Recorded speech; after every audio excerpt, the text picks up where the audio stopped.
दोस्तों, आज धरती पर जितनी जीव प्रजातियां मौजूद है वो सब मात्र 1% है, क्योंकि बाकी 99% जीव प्रजातियां धरती के अंदर दफन है। यानी पिछले 3.5 अरब साल में खरबों जीव प्रजातियां पैदा हुई, लेकिन उनमें से 99% जीवों ने प्रलय का सामना किया। हम उनकी शमशान भूमि पर अपनी लाइफ जी रहे हैं। हमारे पैरों तले दफन ऐसी ही एक भीमकाय प्रजाति पृथ्वी पर राज किया करती थी, जो कि इतिहास की सबसे अधिक सफल जीव प्रजाति थी, यानी डायनासोर्स, जिसने करीब 10 करोड़ साल तक धरती पर राज किया। लेकिन क्या होगा अगर हम आपको बताएं कि इस सबसे सफल भीमकाय प्रजाति को एक दूसरी सबसे सफल सूक्ष्म जीव प्रजाति ने खत्म किया, जो पृथ्वी पर सबसे लंबे समय से मौजूद है, यानी मच्छर। जी हाँ, डायनासोर्स जैसी भीमकाय प्रजाति को खत्म करने के पीछे हाथ था काफी छोटे से दिखने वाले मॉस्किटोस का। इस बात पर यकीन करना संभव नहीं है, क्योंकि अब तक आपको इसकी जानकारी किसी ने नहीं दी है। तो जानने के लिए वीडियो को ध्यान से पूरा जरूर देखें, नहीं तो आप इसे समझ नहीं पाएंगे। आज से 65 मिलियन साल पहले हमारी पृथ्वी आज जैसी नहीं दिखाई देती थी। आसमान को चूमने वाला हिमालय भी तब नहीं था, बल्कि इस धरती पर 10 करोड़ सालों से राज करते आ रहे थे कई पहाड़नुमा डायनासोर। इनमें से कुछ डायनासोर्स हिंसक और मांसाहारी थे, तो कुछ स्वभाव से शांत शाकाहारी थे। जहां शाकाहारी डायनासोर्स इस पृथ्वी पर शांति से जिंदगी जी रहे थे, वहीं मांसाहारी डायनासोर्स धरती पर धूम मचाते थे। इस युग में पृथ्वी पर ऑक्सीजन की मात्रा अधिक होने से इस समय बड़े बड़े साइज के जानवर हुआ करते थे, लेकिन इन सब में डायनासोर को कोई कंपटीशन देने वाला नहीं था।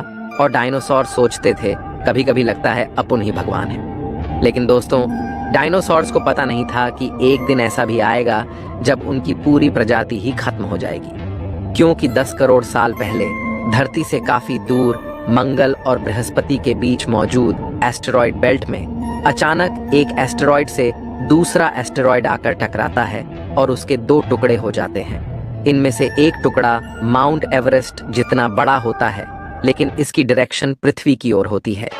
अनंत ब्रह्मांड में चलते चलते इसकी यात्रा को 10 करोड़ वर्ष बीत जाते हैं। अब यह क्षुद्र ग्रह पृथ्वी की तरफ 22,000 मील प्रति घंटे की रफ्तार से बढ़ने लगता है। यह पृथ्वी के करीब पहुंचने लगता है। यह चांद के बेहद करीब से गुजरता है, लेकिन चांद भी इसके वेग को रोक नहीं पाता और यह पृथ्वी की ओर अपने शिकार की तरफ बढ़ने लगता है। अब इस एस्टेरॉयड को रोकना बिल्कुल भी संभव नहीं था। पृथ्वी पर खतरे से बेखबर डायनासोर कहीं किसी को जन्म दे रहे थे, तो कहीं शिकारियों से बच रहे थे। लेकिन असली शिकारी इन सबको अपना निवाला बनाने के लिए आसमान से आ रहा था। 40 किलोमीटर के व्यास वाला 20 खरब टन का यह एस्टेरॉयड पृथ्वी के करीब बढ़ता जा रहा था। जब यह पृथ्वी के वातावरण के संपर्क में आया, तब इसकी रफ्तार एकाएक 70,000 किलोमीटर प्रति घंटा हो गई। पृथ्वी के वायुमंडल में घुसते ही घर्षण से यह भयानक आग के गोले में बदल गया। अब इस शिकारी ने और भयानक रूप ले लिया था। मात्र 4 मिनट में इसने अटलांटिक ओशियन को पार कर लिया। 35,000 डिग्री पर यह लाखों सूर्यों के बराबर चमकने लगा। पृथ्वी से 5,000 मील की दूरी पर इसकी चमक इतनी तेज थी कि अल्मासोरस के कंकाल तक दिखने लगे। पृथ्वी के नजदीक आते ही हजारों जीव इस आग के दहकते गोले को सिर्फ देखकर ही पूरी तरह अंधे हो गए। डायनासोर नहीं जानते थे कि यह चमकीली चीज उनकी मौत है। पलक झपकते ही यह एस्टेरॉयड मेक्सिको की खाड़ी के पास छिछले पानी में जा टकराता है। लगभग 35,000 डिग्री सेल्सियस की ऊर्जा वाला एक भयानक विस्फोट होता है। यह विस्फोट लगभग 10 हाइड्रोजन बम के विस्फोट के बराबर था। विस्फोट के आसपास कुछ ही सेकंड्स में सभी डायनासोर्स खत्म हो गए। इस क्षुद्र ग्रह के टकराते ही धरती से लाखों टन मलबा अंतरिक्ष में चला गया। टकराव वाली जगह पर एक 180 किलोमीटर चौड़ा और 20 किलोमीटर गहरा गड्ढा बन गया। धरती के कई हिस्से टूट टूट कर ध्वनि से भी तेज गति से ऊपर की तरफ उठने लगे। विस्फोट की जगह से 5,000 मील की दूरी पर तापमान 600 डिग्री सेंटीग्रेड तक पहुंच गया, जो कि डायनासोर्स की त्वचा में मौजूद पानी को भाप में बदलकर डायनासोर्स की त्वचा को चीरने के लिए काफी था। विस्फोट से उठे धूल के कण आसमान में धूल के बड़े बादल के रूप में बदल गए। धरती के अंदर भूकंपीय तरंगे उठने लगीं। जिससे समुद्र में विशालकाय लहरों का निर्माण हुआ। भूकंपीय तरंगों से सभी सक्रिय ज्वालामुखी धधक उठे। आसमान में उठे पत्थर के टुकड़े अग्निपिंड के रूप में बरसने लगे। धूल का एक बड़ा तूफान 6000 किलोमीटर प्रति घंटे की रफ्तार से चला। पृथ्वी से ऊपर उठे धूल की वजह से सूरज की रोशनी धरती पर नहीं पहुंच पाई। गर्म हवाओं और आगजनी से पेड़ पौधों की सारी प्रजाति नष्ट हो गई। विस्फोट के 90 मिनट बाद धरती का तापमान 200 डिग्री सेल्सियस तक बढ़ गया। कुछ डायनासोर को तेज हवाओं से पहाड़ों ने बचा लिया, लेकिन जमीन को तोड़ती आ रही लहरों ने उनकी जान ले ली। इस भयंकर विस्फोट से बड़ी बड़ी इमारतों जितनी चट्टानें ध्वनि से भी तेज गति से आसमान में प्रक्षेपित हो गई। इनमें से कुछ तो चंद्रमा पर पहुंच गई और कुछ अंतरिक्ष के गहरे अंधकार में। जो अंतरिक्ष में नहीं पहुंची उन्हें पृथ्वी ने फिर से खींच लिया, जो हजारों अल्मासोरस पर चट्टानों की तरह बरसी। धरती, आसमान और समुद्र, हर जगह कहर मच गया। अब तक के इतिहास में आए भूकंप के झटकों से 60 गुना अधिक शक्तिशाली भूकंप ने पृथ्वी की परतों को उधेड़ कर रख दिया। विस्फोट से पृथ्वी पर उठी तरंगे चारों तरफ से संपूर्ण पृथ्वी पर फैल रही थीं। पृथ्वी की इस अंगड़ाई में हजारों डायनासोर्स खत्म हो गए। ध्वनि से भी तेज चलने वाली हवाओं ने डायनासोर्स की त्वचा को उधेड़ दिया। उड़ने वाले डायनासोर्स किसी तरह इन जमीनी खतरों से बच गए, लेकिन आसमान से होने वाली आग की बारिश ने उड़ने वाले डायनासोर्स के पंखों को नष्ट कर दिया। कड़कते बादलों की हीट ने जंगलों को जलाकर राख कर दिया। इस आगजनी से बचने के लिए कुछ छोटे जीव तो बिल में घुस गए, लेकिन डायनासोर्स आग की लपटों से बच नहीं पाए। डायनासोरस भाग रहे थे और मौत उनका पीछा कर रही थी।